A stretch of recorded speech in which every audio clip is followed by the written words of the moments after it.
Hi guys! This time Admin Min will recap the storyline of a Dutch war action film full of tension and explosions.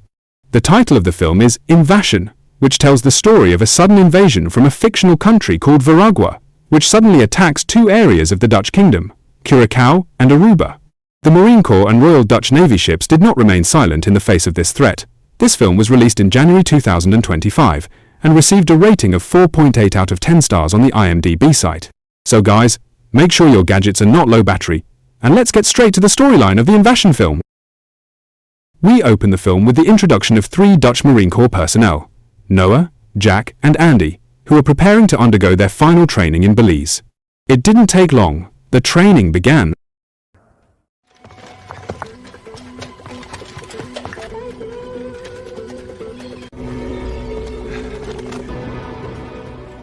Then we move to a location 1,200 miles away, precisely in the Caribbean Sea. There, the Royal Netherlands Navy's Groningen offshore patrol ship was monitoring cocaine smuggling activities. In order to chase the smugglers who fled, they deployed the Fris Fast unit to hunt down the perpetrators.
Meanwhile, the Marines who had landed earlier began to wait for Andy, who had not yet got off the helicopter. Apparently, Andy is afraid of heights. His hands were shaking badly. Come on, Andy. This is not the time to be afraid. You are not a coward, my friend. The commander came and emphasized, Marines should not be afraid of heights. After that, he left. We moved to Mambo Beach in Curaçao, one of the states of the Netherlands. The relaxed atmosphere on the beach suddenly turned tense when a foreign warship was seen in the distance. A man asked, "Is that ship part of a military exercise?" But a resort worker named Carl answered firmly, "That's not our ship, that's the Veragua flag." And sure enough, the ship opened fire. Boom!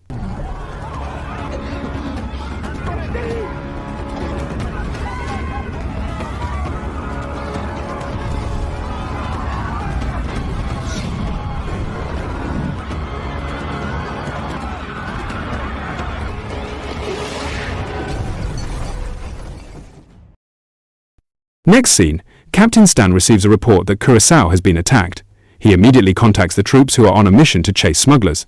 "Abandon the mission. Return to the ship immediately," he ordered. On the other hand, the Marine Corps also received information about this sudden attack. Their commander ordered all troops to return to the base in Savanita, Aruba. The situation is getting chaotic.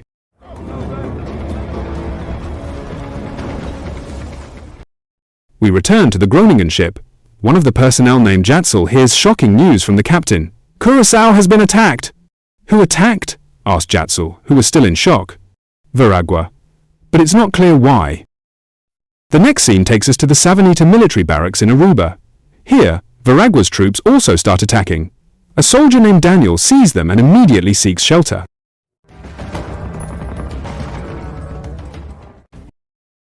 Daniel then meets his commander, Major John Brower. Soon, two other personnel joined. "Why did they attack us?" asked one of them. "I don't know," replied the major. But the situation was getting more critical. They were not far from the weapons depot, but everyone was on leave, and the depot was locked. Luckily, Daniel knew where the keys to the weapons depot were, and he was willing to take them as long as the others could protect him.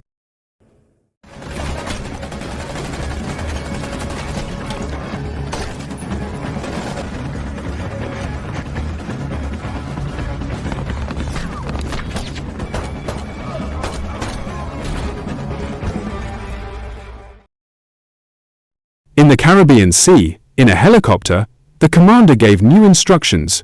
"We are switching to the Groningen ship. We cannot return to Aruba. The Savanetta barracks have been attacked." The helicopter approached the ship, and they prepared to land. "We moved to one of the hospitals in Curaçao. It turned out that Carl the resort worker was still alive after the attack on the Veragua ship. Soon, his son-in-law, Isa, came to visit.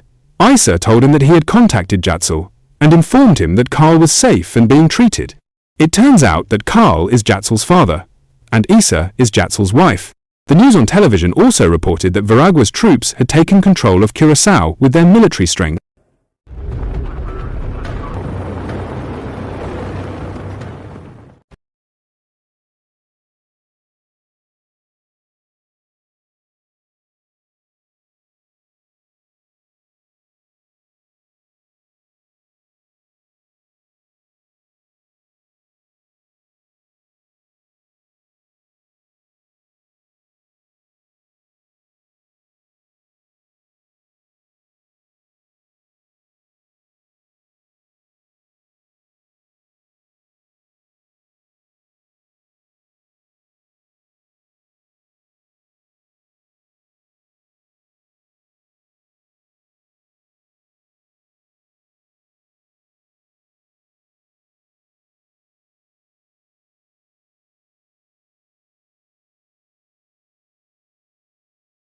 Back at the Savanetta barracks, the Marines were seen running fast towards the ammunition depot. As soon as they arrived, they immediately grabbed the weapons and equipment they needed. But when they were about to leave, they were attacked. Seeing a vehicle ahead, without thinking twice, they used it to escape.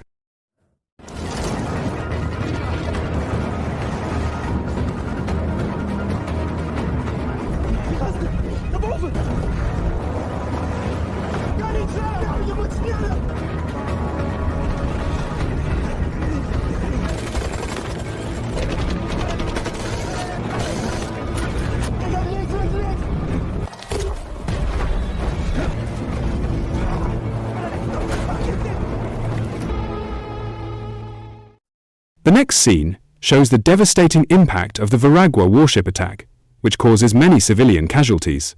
The attack came so suddenly. Veragua has claimed the ABC Islands for decades, but has never actually attacked them before. Relations between Veragua and the region have deteriorated in recent months. In fact, in January, the Veragua president declared the islands a no-go area, a major military target that is now under Veragua's control. This is an invasion. Veragua's attack caused international outrage. That same day, the Dutch Ministry of Defense held a press conference. Aruba, Bonaire and Curaçao are part of the Kingdom of the Netherlands. The scene then cuts to the Defense Operations Center in The Hague. "This is war," the minister tells General Bruno. "Have we contacted the Americans? Can we invoke NATO Article 5? Janice replies, "That doesn't apply, because the islands are the only Dutch land that has not been fully claimed as part of the alliance." The minister asked, "Who is still in Veragua?" "Ambassador," Janice replied. Janice then contacted the Dutch embassy in Veragua. There we met Ambassador Moritz Kahn, who described the critical situation. Officers began installing barbed wire outside the embassy. "What really happened? Why did President Cruz attack?" Janice asked. But Kahn claimed not to know for sure. He also reported that all of his staff had left the embassy, except for one of his assistants. Janice then ordered, "Stay at the embassy, don't leave, no matter what." Back in Savanetta, the Marines arrived safely and immediately entered the armory, joining the comrades who were still holding out there. Meanwhile, Andy was still lost in anxiety thinking about his father. "Your brother-in-law is with your father. Try contacting him," Jack said. Andy replied, "I don't even know him. I've never met him. All I know is that he works as a tour pilot on a sightseeing flight."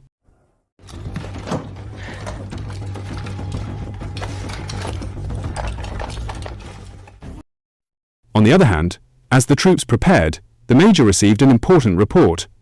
"There are still our comrades in the cell block. They are guarding a prisoner, and the prisoner seems very important to Veragua." Hearing this, the Major immediately sent a team there. They flew drones to monitor the enemy's position and movements. With full weapons, elite military training, and a mature war strategy, they launched a rescue operation.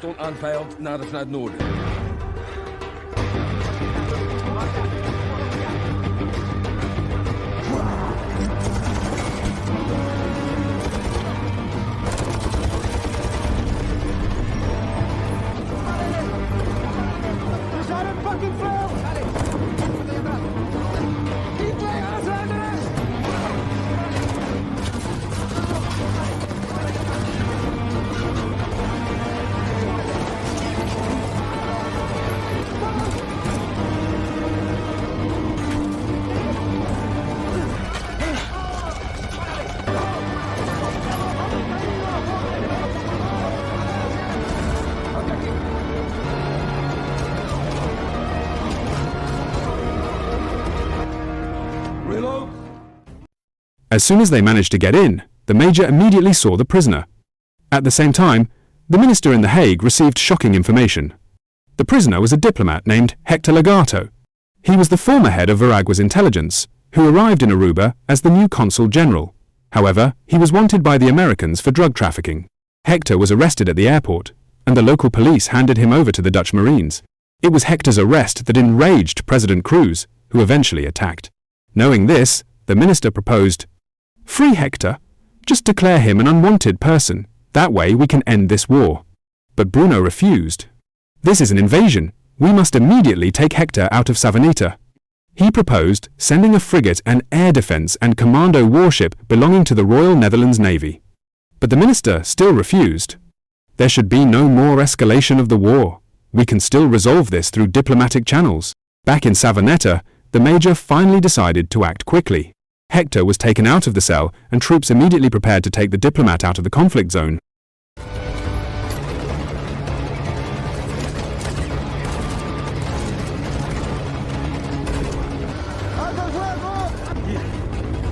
Hebben ze ons gezien? Check. Iedereen nog heel? The scene shifts back to the Dutch embassy office.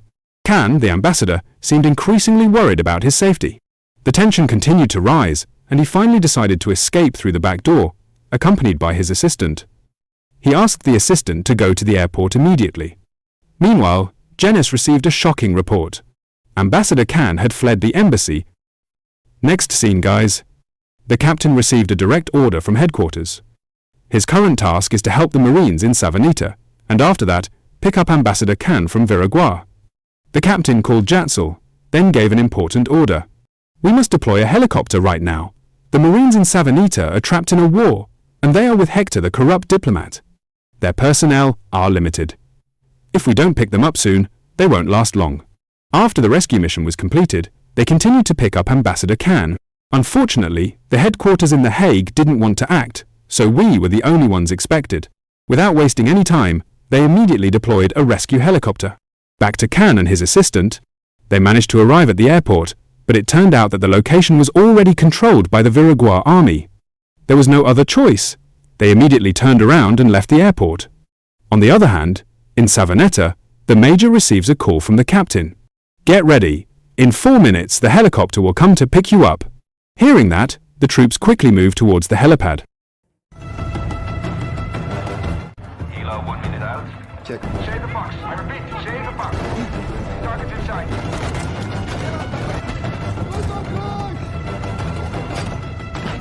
Goed zo, Sly. Goed zo. 30 seconds out. We got this. Taking too much fire here.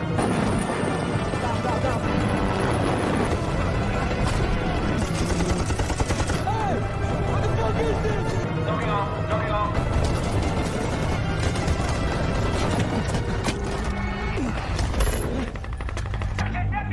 Unable to LZ under heavy fire. Ga naar de fris. Nee. Wat gaan we doen? We zijn niet langer vol. Stel die assets veilig.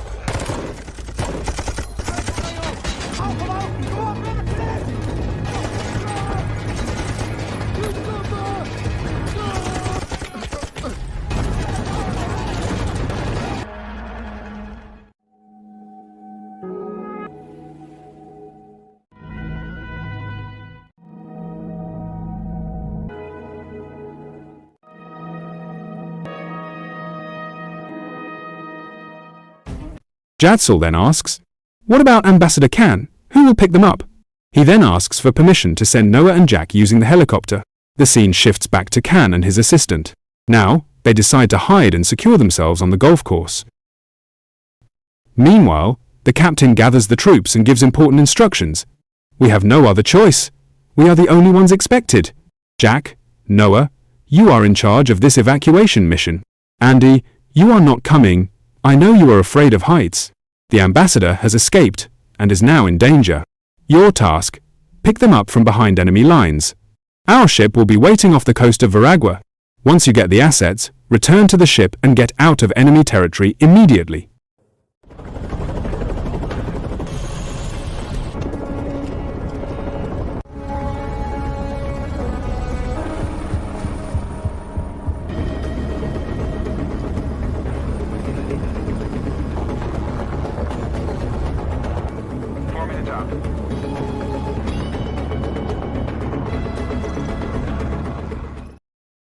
The ambassador's assistant received news of the upcoming pickup. They immediately rushed to the meeting point. Meanwhile, Andy was asked to enter the control room to monitor the evacuation team's movements from the screen. At the same time, the command center in The Hague was also watching the mission through a giant monitor. Helmcamera's live.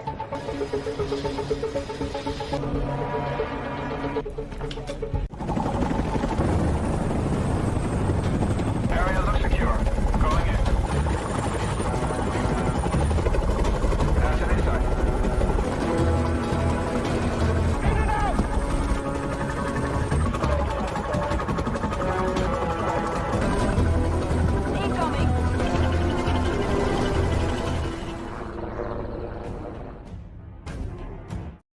The next scene shows the captain receiving a report. The troops carrying Hector have arrived and are immediately boarding the ship. Back to the evacuation team, the pilot was ordered to fly low to avoid enemy radar. The ambassador now began to feel safe. Noah smiled. In relief, the mission was successful. However, not long after, the enemy opened fire. Oh! Coast Guard from other, we've been hit. Systems malfunction. Motor overheating. Stand by for cross-check now. Try rebooting all systems. Losing hydraulic pressure. Good. Engine failure. Emergency landing.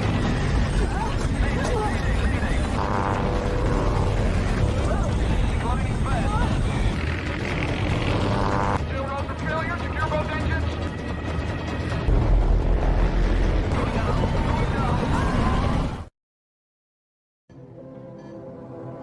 Comms zijn down. Transponder werkt nog.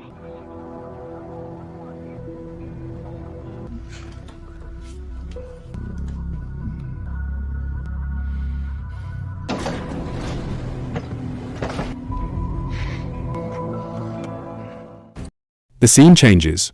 Jatzel meets Andy. With a gloomy face, he says, "We don't know if they're dead yet. Maybe they survived." "I'm sorry, Captain. He can't do anything. Even the command center in The Hague is silent." Suddenly, a tour plane flew overhead. Andy remembered Jatzel's wife, Isa, who worked as a tour plane pilot. "Can your wife Isa fly me to Veragua secretly?"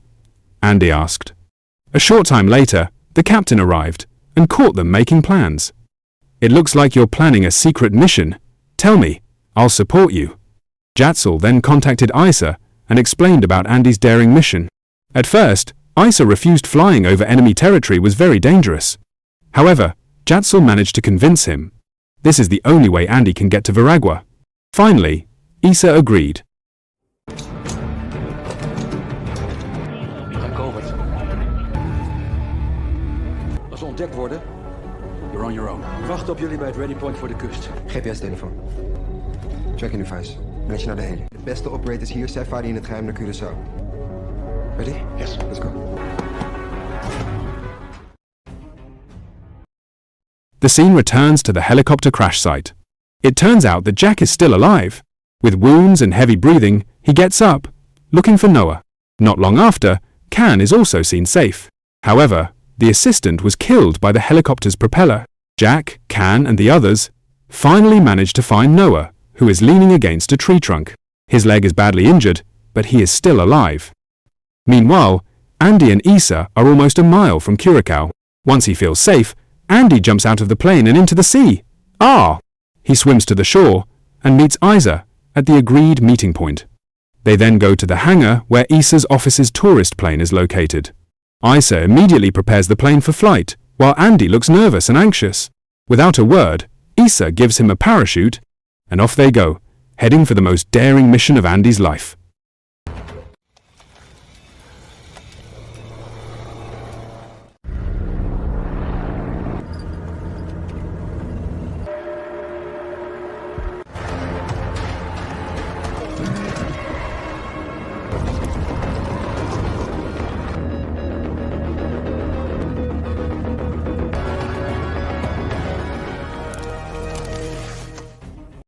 Next scene, guys. At the location of the crashed helicopter, enemy soldiers are seen collecting the bodies of the victims. Not long after, Andy arrives there. He hears the soldiers' conversation. They are looking for survivors. Hearing that, Andy immediately walks away quietly, not wanting to be caught. He then contacts Jatzel, delivering an important report. I have found the location of the helicopter crash, and it seems Noah, Jake and Can are still alive. Without wasting time, Andy continues his search.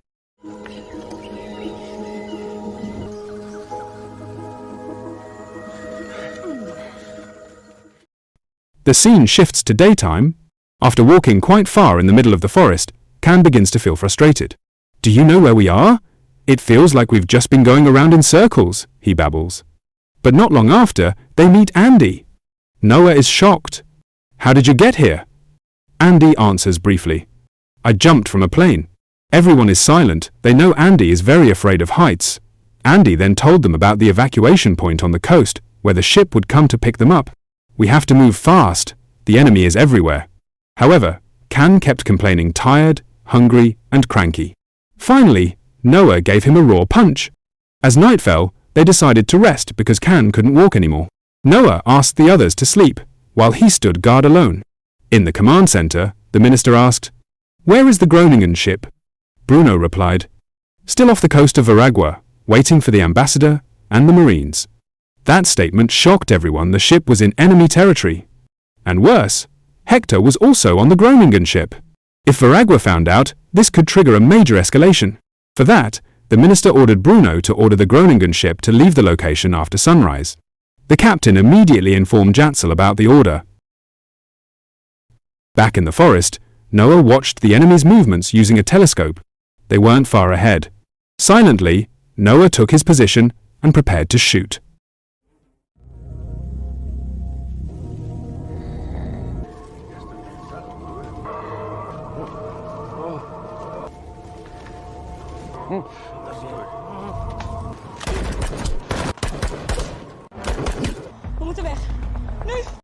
After sunrise, Andy and his friends still didn't show up at the pickup point. As ordered, the captain ordered the ship to leave immediately. But not long after, the ship moved away. Andy and the team finally arrived at the shore. Unfortunately, they were too late. Luckily, there were civilians there who were also waiting to be picked up.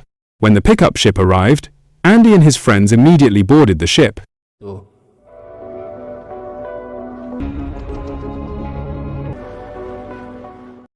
In the next scene, the captain met Jatzel and said, "I'm sorry, I have no other choice. This is an order from the command center." Shortly after that, the captain received a report. The Dolphin submarine is in the area near the coast of Veragua and is ready to help if needed. Jatzel immediately asked to be taken to the Dolphin submarine. But in the middle of the sea, the ship they were on experienced engine failure. The situation became more critical when seawater began to enter the ship. Panic broke out. Civilians began to panic and shout at each other. Andy and the team tried to calm them down as best they could. Meanwhile, at the command center, Bruno reported to the minister. The Groningen ship has left. They left Can and the Marines behind. The minister was furious. "We are good people, but we did nothing. We can't go on like this. Contact President Veragua. It's your responsibility. Do your job." Quickly, the minister left and contacted President Cruz. Hello?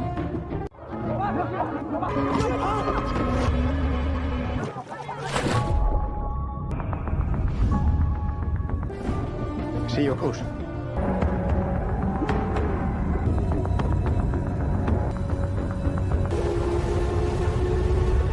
We are the people of Veragua. Who is this?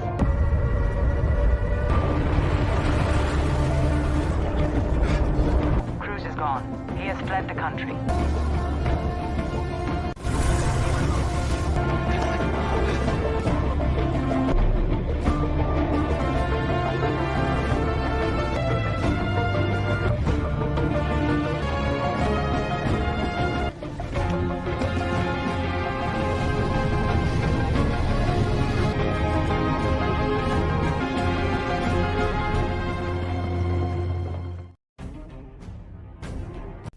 Shortly after, the captain came and gave shocking news.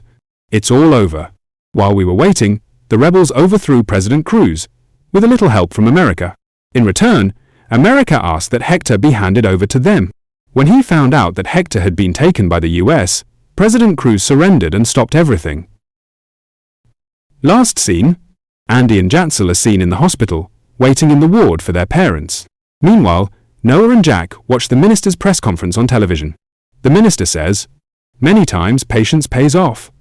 Thanks to the good cooperation with the American and Venezuelan governments, we have managed to resolve this well." Hearing that, Noah just says, "Nonsense."